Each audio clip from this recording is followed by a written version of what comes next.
Čau visiem! Īstenībā šodien tāda laba, skaista diena ārā, saulīt arī pēcdienā uzspīd. Un iznāca ārā pasēdēt, atvēsināt galvu.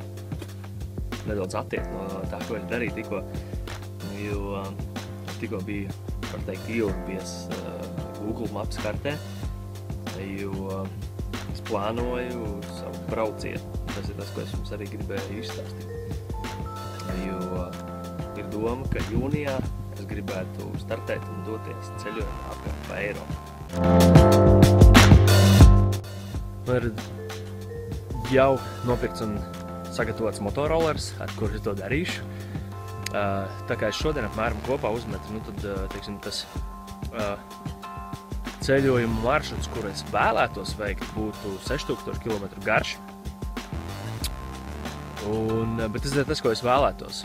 Es saglabāšu tomēr iespēju braukt un plūst un, teiksim tā, ka ceļot pēc sakritībām, bet taču es esmu uzmetis apmēram šādu te maršrutu, kuru es gribētu izbraukt.